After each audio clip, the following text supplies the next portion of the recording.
You are not separate. You have never been separate, and now you know. And because of this misunderstanding, humanity has built its entire spiritual life upon effort, upon petition, upon fear, upon striving. And each time you forget, return gently, lovingly to the truth. We have been taught to believe that there is a God somewhere, separate from us, who must be reached, persuaded, or convinced. And in that belief, we have created an inner division so deep that we no longer know who we are. We pray to a God afar off because we imagine ourselves to be creatures apart, but we are not apart. We have never been apart. The separation exists only in belief, never in truth. The great misunderstanding of our age, and of all ages past, is this: we have mistaken the mind for the self, and we have mistaken thought for truth. The mind is a wonderful instrument, but it is not the source of life. It is not the source of peace. It is not the source of revelation. The mind can analyze, it can calculate, it can remember, but it cannot give you truth. Truth does not arise from thought. Truth reveals itself when thought is silent. And because humanity has believed that thought is power, the world has filled itself with prayers that are nothing more than mental noise, prayers that beg, that hope, that fear, that demand. Yet the presence does not enter through noise. It does not break through the turbulence of a mind struggling to secure its own safety.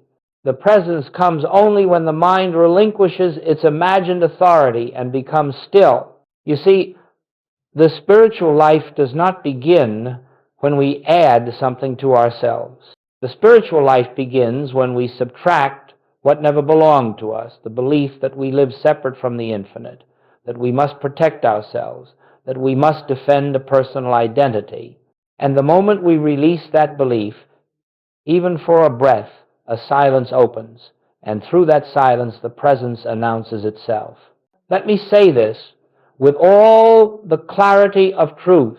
Spiritual power is not something you acquire. Spiritual power is what you are when the mind is lifted off of itself. There is a longing in every human heart, a longing that no success, no possession, no relationship can ever satisfy. That longing is not for something outside ourselves. It is the longing to awaken from the dream of separation, the longing to know ourselves as we are known in God. And until that longing is met, the mind will wander endlessly, seeking answers in thought, solutions in effort, peace in circumstances. But the moment the mind grows quiet, truly quiet, you discover that the one you were seeking is the one who is aware of the seeking. This is why Jesus said, "I can of my own self do nothing." And yet in the same breath he revealed, "I am the truth. I am the life." He pointed away from personal will and pointed toward presence. He pointed away from human effort and pointed toward divine identity. And Joel Goldsmith, in perfect alignment with this eternal teaching, reminds us that the I which I am is not the personal self, not the thinking mind, but the infinite, invisible, appearing as individual being. When you understand this, when you begin to sense even faintly that spiritual power is not something that comes to you, but something that flows through you as your very being, you will cease all spiritual struggle. You will stop trying to reach God and begin resting in the realization that the presence has been your life since before you were born into form. Therefore, let us begin our journey here in the simplicity of silence, in the recognition that we are not going to discover God through thought, nor through effort, nor through technique. We are going to discover God where God has always been, in the deep stillness of the I that is aware of this very moment. Let us pause, not to think, not to affirm, not to seek, but to recognize right here, right now, the presence is. Right here, right now, The I am is the life of your being. Right here, without moving an inch, you are home. This is the end of the great misunderstanding. Spiritual power is not something you reach for. It is the nature of the one who is already here. My friends, now that we have laid aside the belief that spiritual power must be acquired, we may turn to the heart of the matter, the nature of the I that you are. For until this is understood, all spiritual practice remains a struggle, all meditation remains an effort, and all prayer becomes a seeking after what is already present. There comes a moment in the life of every seeker, one decisive moment when they begin to question the one who's doing the seeking. They ask, who am I? Not as a philosophical curiosity, not as an intellectual exercise, but because something in them senses that the answer to this question changes everything. The world has conditioned us to believe that the I is the personality, the body we inhabit, the thoughts we think, the emotions we feel, the story we tell about ourselves. But this I has never been stable. It changes, it wavers, it fears, it desires, it clings, it ages, it suffers. And so long as we believe this unstable sense of self to be the truth of our being, our entire spiritual life becomes an attempt to repair it, protect it, improve it, or glorify it. Yet listen closely. The personal I is never the true I. It is only a mental image, a temporary mask worn by the infinite. When Moses asked for the name of God, the answer was not a doctrine, not a creed, not a theological argument. The answer was two words, so simple that the intellect cannot grasp their majesty. I am. This was not the declaration of a distant deity. It was the unveiling of the nature of being itself. I am does not describe a person. I am does not describe a condition. I am does not describe a body or a history. I am is the eternal presence announcing itself as existence. And this, beloved friends, is where the spiritual journey begins. Not when you repeat the words I am, but when you realize that the one who silently witnesses your thoughts, your emotions, your body, your life, that one is the I am, not the thinker of thoughts, not the one who worries, not the one who fears, but the awareness in which all of these thoughts and emotions appear. This is why Joel Goldsmit said, the I of you is God, not metaphorically, not symbolically, literally, in truth. You see, every time you say, I am sick, you have unknowingly attached the infinite name to a passing appearance. You have clothed the eternal in the garment of the temporary. You have identified the changeless self with a changing condition. And the moment you do this, the mind and the body respond accordingly because they obey the identity you declare. But the I that you truly are has never been touched by sickness. It has never been injured, never been impoverished, never been afraid. The infinite cannot suffer the limitations of the finite. Only the belief in a separate personal self can do that. When Jesus said, I am the way, the truth, and the life, he was not speaking of a human personality. He was speaking from the identity of the Christ, the universal I am presence, that is, the life of every individual. He was saying, I am the truth of your being as much as mine. I am the life that animates all creation. I am the light that cannot be overcome. Do you see? When you understand the nature of the I am, you understand why spiritual transformation is not a matter of thinking differently, but of being differently. You understand why no ritual, no practice, no affirmation can give you what you already are. You understand why the moment you rest in the true I, fear dissolves, lack dissolves, the sense of separation dissolves, because the false identity can no longer sustain itself in the presence of truth. And so, my friends, the spiritual path is not the path of becoming. It is the path of recognizing what? Recognizing that the I, which is aware of this very moment, is not the mind, not the body, not the personality. It is the infinite I am expressing as individual consciousness.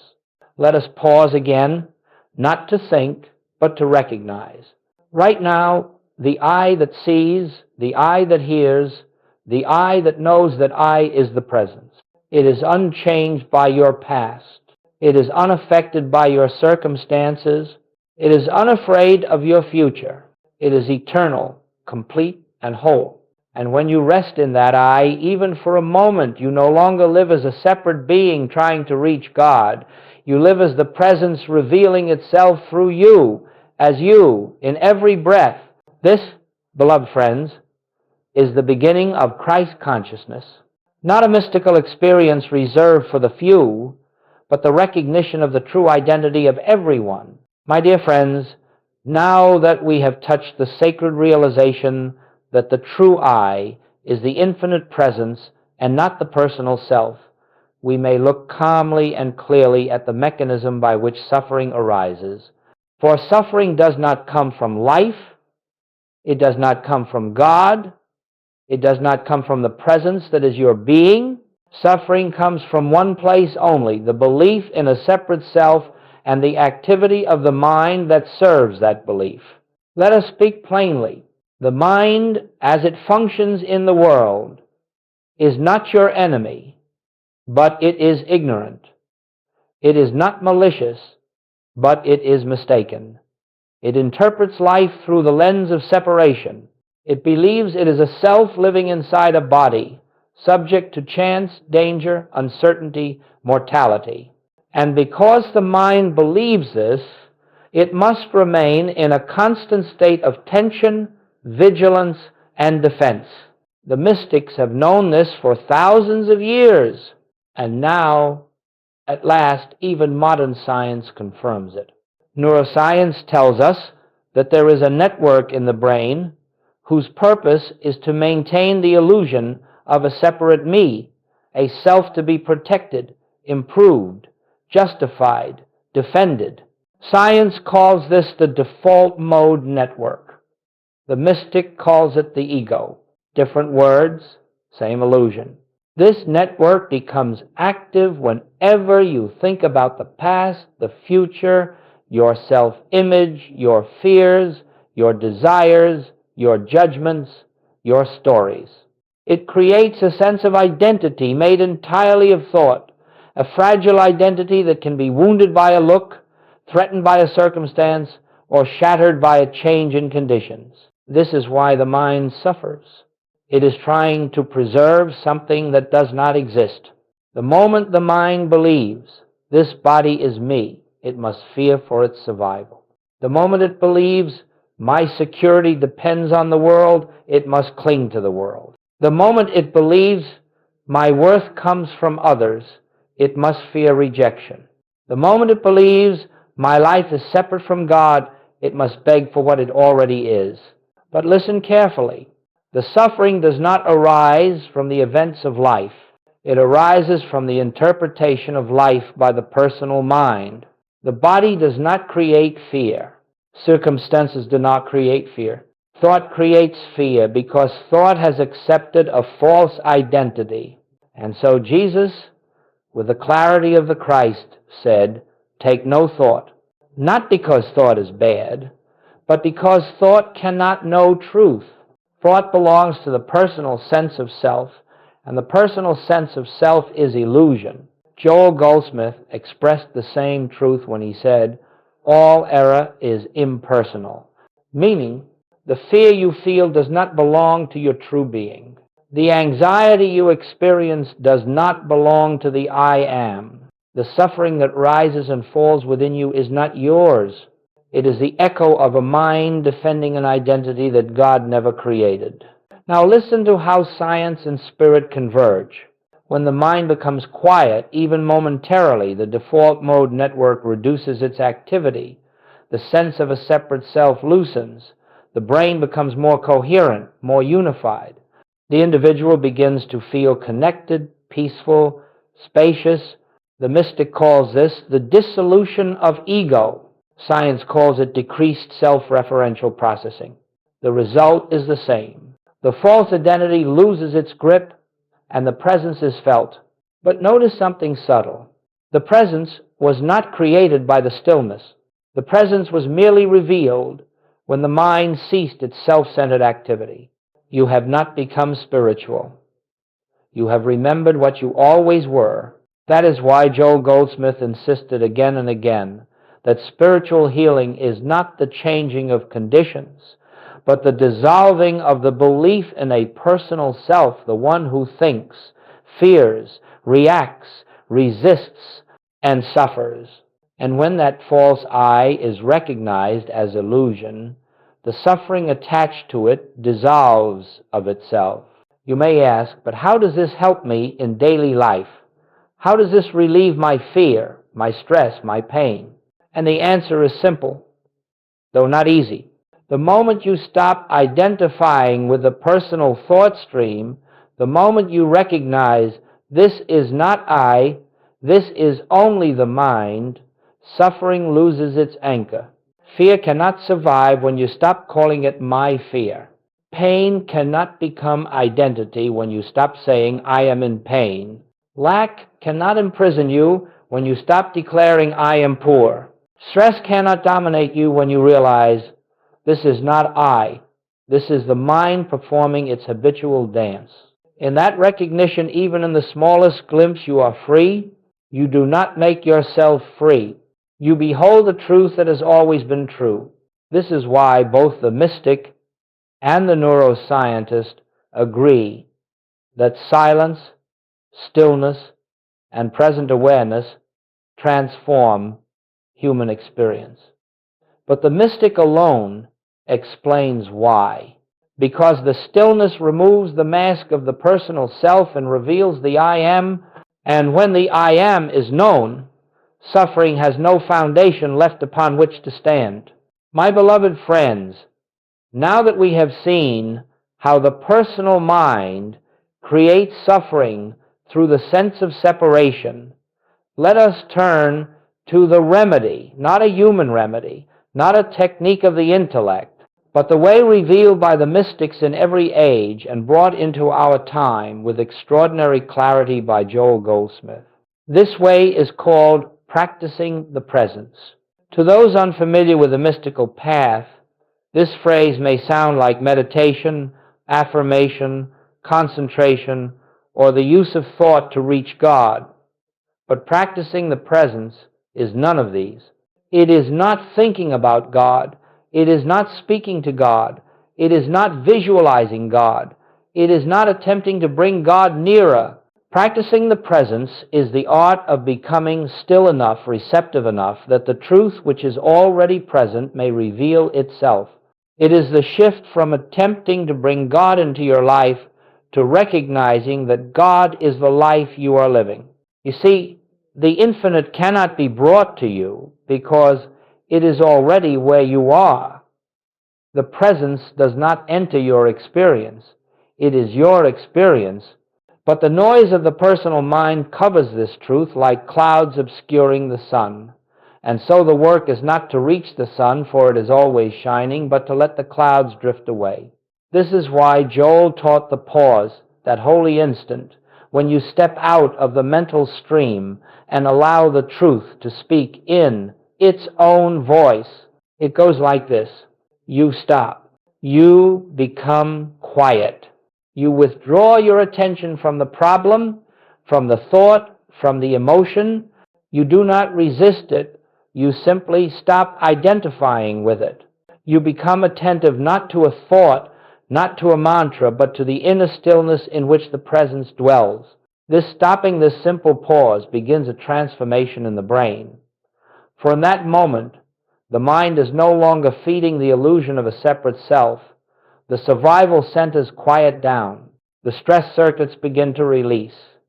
The default mode network, the machinery of ego, reduces its activity. And in that brief stillness, a new possibility emerges. The experience of the I that is not the mind. Joel Goldsmith taught that truth is never revealed through noise. It is not revealed through the pressure of spiritual ambition, nor through the intensity of human desire. It is revealed when the mind becomes still enough to hear the still small voice, the voice that speaks without sound and heals without effort. Practicing the presence is therefore not doing anything. It is undoing, unclenching, relaxing into the truth that is already present. Let me say this plainly. In the silence, God reveals God as your very being. When you enter that silence, even for a moment, you are no longer living from the personal mind, you are living from the presence. And everything the presence touches becomes aligned with harmony. The body responds. The emotions calm. The nervous system shifts from contraction to openness. The brain reorganizes itself around peace rather than fear. But this is not because silence has magical properties. It is because silence removes the interference of the personal self. Practicing the presence does not change God. It does not bring God to you. It does not persuade God to act. Practicing the presence changes you, or rather, it removes the one who never was you and allows the true I to shine forth.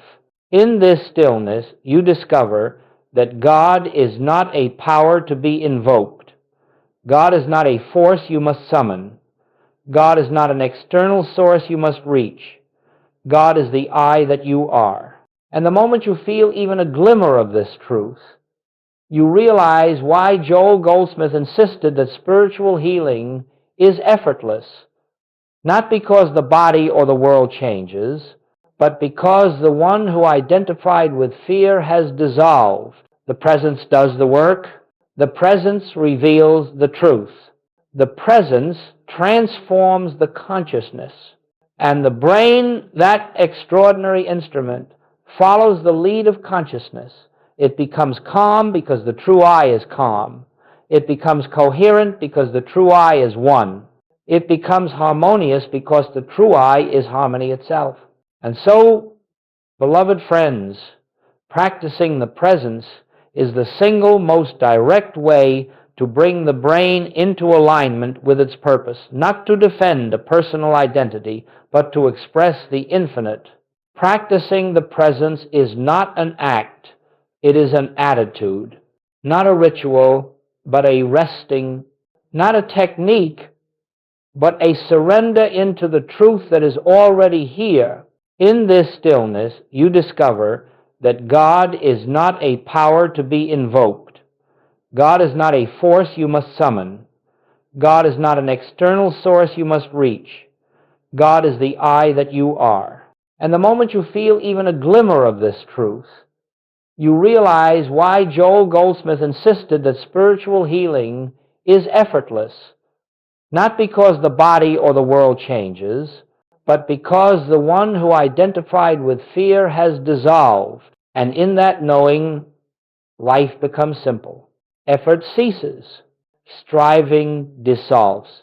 Fear loses its foundation, and the presence takes its rightful place at the center of your being. My beloved friends, now that we have touched the sacred practice of resting in the presence, let us turn our attention to what happens within the body, particularly the brain, when the I am becomes your lived identity rather than a phrase on your lips. You see, the brain is not the source of consciousness. It is the instrument through which consciousness is expressed in the world of form. It is the vessel, the servant, the reflector, and so when the sense of identity changes, the brain must follow. It has no choice. It is obedient to the consciousness that uses it. When you live as the personal self, the brain is constantly organizing itself around fear, protection, memory, reaction, and survival. It must do this because the personal self is always threatened by loss, threatened by time, threatened by uncertainty, threatened by the very nature of existence in a changing world. But when you begin to rest in the true I, the I am that is whole, eternal, and untouched, the brain begins to interpret life differently. It reorganizes around peace, not fear, around openness, not vigilance, around unity, not separation. Modern science calls this neural integration, coherence, gamma synchronization, and many other terms. But the mystic sees it more clearly. The brain is quieting because the false identity is no longer running the show. Consider this. When the personal sense of self is dominant, the brain's default mode network, the portion that creates the story of me, is active, noisy, self-referential. It analyzes, compares, judges, fears, anticipates, clings, resists. But when the I am is recognized, the story collapses. The mind becomes simple, the attention rests. The sense of separation dissolves, and in that dissolution, the brain receives a new instruction from the depths of being. There is no danger here. All is well. This is not positive thinking. This is presence, recognizing itself. And the brain responds by calming the survival centers, softening the emotional reactivity, increasing connectivity between regions once divided, creating a sense of wholeness that is not produced but revealed. Those who study the brain may say that meditation increases alpha waves or that spiritual contemplation produces gamma coherence. But understand this, beloved friends, the brain is not creating the experience of presence. The brain is responding to the recognition of presence. Let us put this in the language of Joel Goldsmith. When you know yourself as the I am, the body and mind conform to that knowing. When you forget who you are, they conform to the belief in separation. This is why some people feel a profound peace arise during meditation, not because meditation has magical properties, but because for a moment the personal self has been set aside. It is why others experience clarity, intuition, or a sense of oneness, not because a technique has produced it, but because the mind has become quiet enough to let the presence shine through. And what of the heart? What of the emotions? As the brain reorganizes around the I am, emotions that once seemed overwhelming gradually lose their grip, fear becomes less convincing, anger dissolves more quickly, anxiety finds no foundation. Why? Because emotions are the children of belief, and when the belief in separation is dissolved, the children lose their fuel. Those who study the brain may say that meditation increases alpha waves or that spiritual contemplation produces gamma coherence. But understand this, beloved friends, the brain is not creating the experience of presence. The brain is responding to the recognition of presence. But the most remarkable change, my friends, is this. This is not the calm of a relaxed body. It is the calm of a realized identity. This is not the peace of a quiet room. It is the peace of a quiet mind. This is not the joy of a pleasant circumstance. It is the joy of the presence knowing itself. In this state, the state of Christ consciousness, the brain becomes an instrument of clarity rather than confusion, of intuition rather than fear, of compassion rather than self-defense. One begins to see with new eyes. One begins to hear beneath the surface of words. One begins to sense the underlying harmony that is always present, even when the outward appearance is one of chaos. This is why Joel Goldsmith often said that healing does not happen through thought, but through consciousness. When the I am is realized, the brain and thus the body reorganizes around the truth of wholeness, not because we tried to make it so, but because we stopped identifying with a self that believed itself broken. And so I say to you, the moment you cease living as the personal self and begin resting in the I am, the entire machinery of your being shifts from survival to harmony. The brain becomes peaceful. The emotions become spacious. The body becomes receptive. And the life becomes aligned with the rhythm of the infinite. One begins to see with new eyes One begins to hear beneath the surface of words. One begins to sense the underlying harmony that is always present, even when the outward appearance is one of chaos. This is why Joel Goldsmith often said that healing does not happen through thought, but through consciousness. When the I am is realized, the brain and thus the body reorganizes around the truth of wholeness, not because we tried to make it so, but because we stopped identifying with a self that believed itself broken. For most of us, the spiritual journey begins with effort.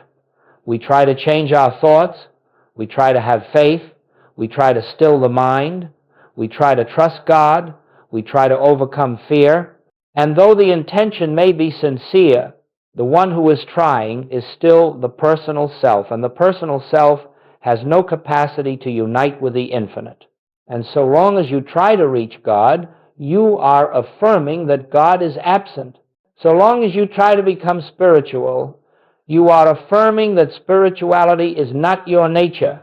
So long as you try to improve the self, you are affirming that the self is lacking. But listen now with the ears of the heart. All personal effort is resistance disguised as progress. Effort is the declaration that I, as a separate being, will accomplish something. Yet the moment you declare separation, the moment you affirm the personal self, you lose contact with the source. Joel Goldsmith expressed this truth with irresistible clarity when he said, I can of my own self do nothing. God is the only presence, the only power, the only activity. The spiritual path does not begin with more effort. It begins when the futility of effort is seen. It begins when you stop trying to lift yourself and allow the presence to carry you. This is the great shift, the shift from doership to surrender, from forcing to receptivity, from attempting to produce spiritual results to allowing the infinite to reveal itself. Understand this deeply. Trying belongs to the personal mind. Allowing belongs to the presence. Trying tightens the body.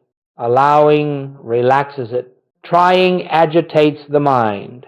Allowing stills it. Trying shuts the door of consciousness. Allowing opens it. Joel Goldsmith expressed this truth with irresistible clarity when he said, I can of my own self do nothing. God is the only presence, the only power, the only activity. Trying shuts the door of consciousness. Allowing opens it. This does not mean indifference. It means recognition. Trying belongs to the personal mind. Allowing belongs to the presence. When we struggle, we are announcing that we believe in two powers, a condition that threatens us and a God who might or might not intervene. But when we allow, we are acknowledging that there is only one presence, and it is here. There is only one power, and it is acting now. There is only one life, and it is your being. In that pause, you feel a loosening, a softening, a surrender. You let go of the belief that you must manage, control, or direct life. You allow the natural intelligence of the presence to carry the moment. And do you know what happens when you make this shift? The body relaxes, the breath deepens, the mind quiets, the heart opens, and the brain rewires itself not because you forced it to, but because its master has changed. You are no longer living from the mind. You are living from the presence behind the mind. This is why miracles appear effortless. This is why healing happens without struggle. This is why supply comes without strain. This is why clarity arises without thought. They do not come because you finally tried hard enough. They come because you finally stopped trying. You surrendered the personal identity that could not receive them and allowed the infinite to reveal what has always been true. And so I say to you now, let the presence live you. Let the I am act through you. Let grace be the only activity of your being. This is why Joel often instructed his students to pause in the face of fear, lack, or pain, and simply ask, who is the I that is experiencing this.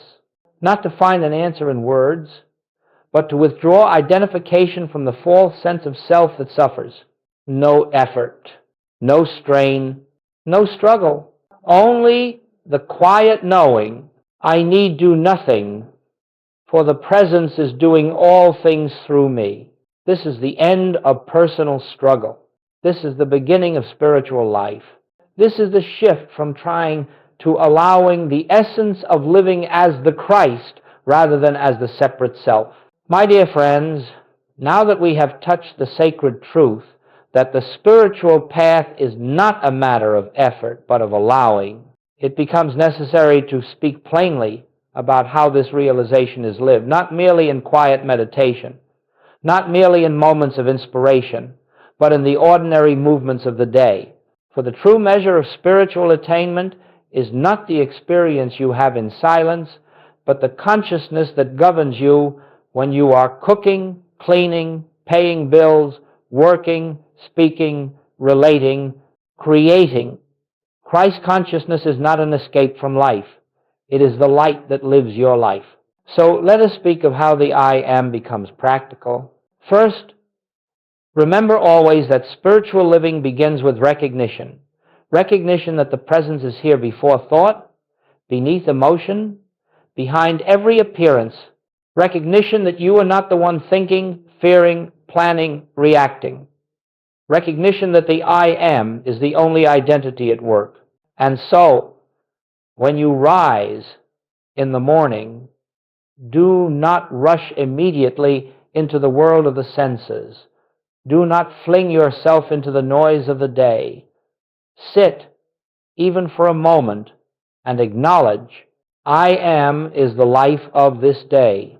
I am is the intelligence that will guide it. I am is the presence that will unfold it. Not as affirmation, but as recognition. Not as a hope for divine help, but as the acknowledgement that the divine is already the substance of your being. Then go about your morning, but do not go as a personal self attempting to live a spiritual life. Go as one who is witnessing the presence live you. Allow the actions to arise from quietness. Notice how the breath slows, how the mind softens, how the senses open to the world without tension. This is living from the I am. Now let us speak of work, for many imagine that spiritual consciousness belongs only to monasteries, meditation halls, or sacred gatherings. But the truth is that the presence is revealed most clearly when you are engaged in the activities of your world. When you sit at your desk, when you handle responsibilities, when you meet deadlines, when you speak with colleagues. Pause inwardly, not outwardly. Feel the subtle shift from I must accomplish this to the presence is accomplishing this through me. Recognize that the intelligence required is not drawn from your mind, but from the infinite mind expressing as your mind. Joel Goldsmit taught repeatedly that the moment you believe yourself to be the source of your supply, your creativity, your success, your strength, your clarity, you fall back into separation. But when you realize that the I am is the true agent, the burden lifts and the work becomes harmonious. This is why some days feel effortless. The personal self has stepped aside. And why other days feel heavy. The personal self has taken the reins. The practice, then, is simple. Return again and again to the inner recognition of the presence, not by words, but by quiet knowing. Let us now consider relationships, for nothing tests the spiritual consciousness more quickly than human interactions. In moments of conflict, tension, misunderstanding, or emotional charge, the personal self rises swiftly. It wishes to defend itself, justify itself, assert itself. But the moment you feel this rising, pause, become still, and inwardly acknowledge, the I that lives here is the same I that lives there. There is only one self appearing as many forms. There is only one life expressing as countless individuals. There is only one being wearing the mask of another person. In that recognition, judgment dissolves, anger softens, fear evaporates. Compassion arises naturally, not as a moral virtue, but as the direct perception of unity. The person before you may not know their true identity, but you do. And your recognition, your willingness to see the Christ, where the world sees personality, becomes the very atmosphere that heals the relationship. This is living from the I am. Now, let us turn to finances, supply, and material needs, for many struggle in this area. When bills come, when uncertainty appears, when income fluctuates, the personal mind immediately contracts, believing itself dependent on external sources. But the mystic knows better. Supply is not in the world. Supply is not in a job. Supply is not in a person. Supply is the activity of the I am expressing itself as infinite sufficiency. And so when faced with financial concerns, do not pray for more money. Do not beg for improved circumstances. Instead, recognize, I am is the source of all that appears as supply. I am is the abundance that pours itself into visibility. The channels may change, but the source never wavers. Then act from peace, not fear. Make decisions, but from clarity, not desperation. Let intuition, not anxiety, guide your steps. This is living from the I am. Finally, let us speak of moments of challenge, illness, disappointment, loss, uncertainty. These are the moments when the personal self screams the loudest, when fear tries to seize the reins of consciousness. But these are also the moments of greatest spiritual opportunity. For when you are stripped of your human certainty, you are left with the one certainty that cannot be shaken, the presence within. When the body shows symptoms, do not declare, I am sick. Recognize that the body is experiencing conditions, but you, the true, you remain untouched. When the world brings difficulty, do not declare, I am in trouble. Recognize that the condition is appearing in consciousness, but you are the consciousness in which it appears.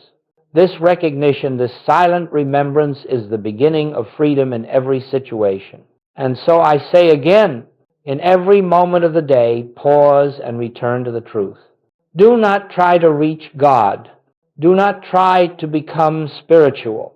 Recognize that God is the I that you are. When you live from that center, the outer world aligns with the inner truth.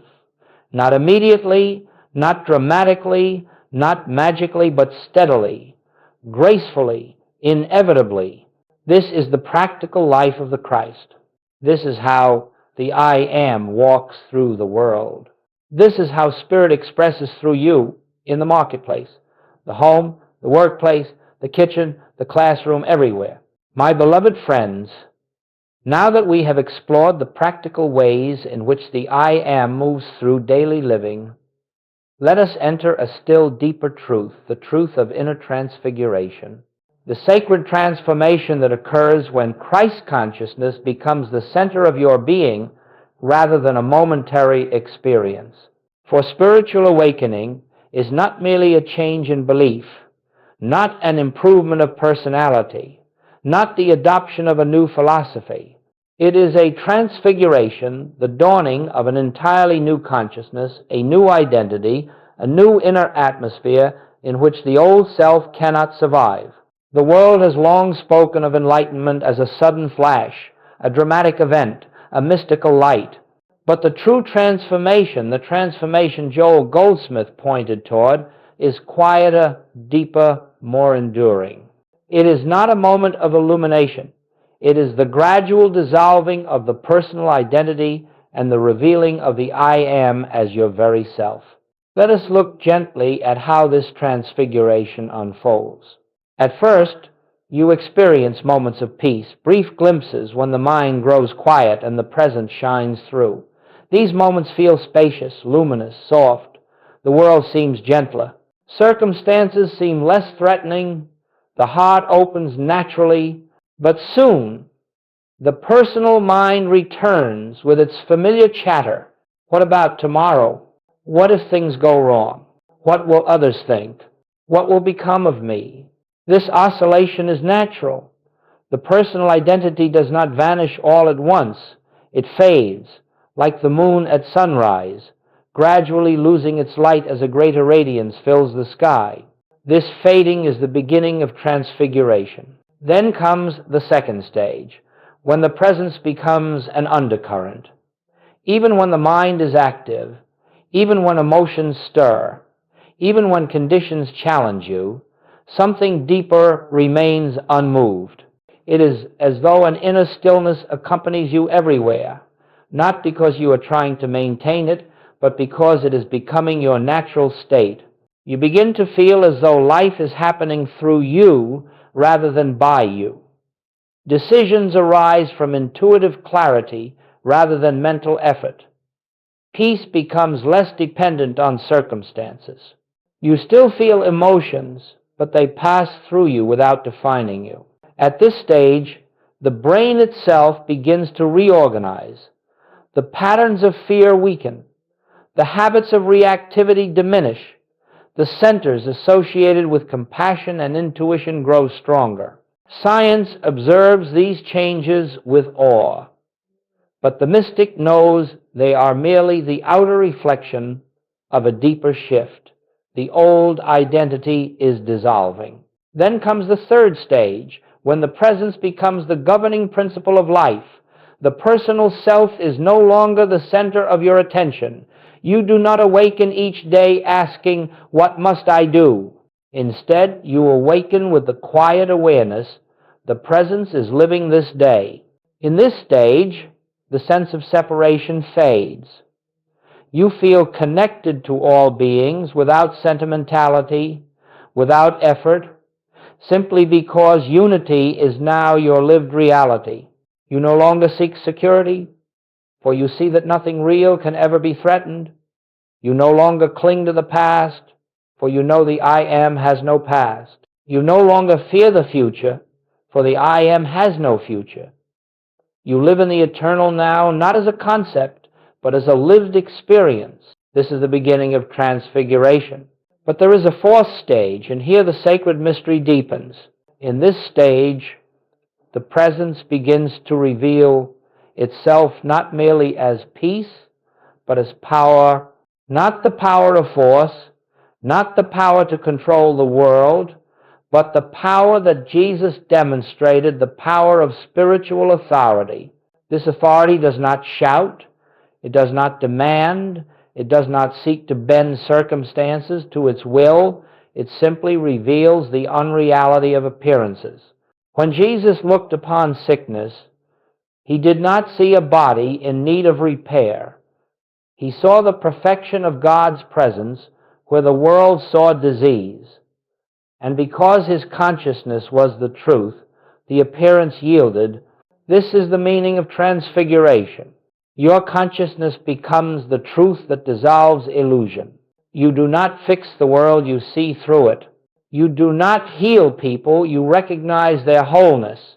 You do not overcome problems, you discover that they never belong to the I that you are. And as this consciousness becomes stable, the body responds, the nervous system shifts permanently toward peace, the immune system strengthens, the brain's networks reorganize around harmony and coherence.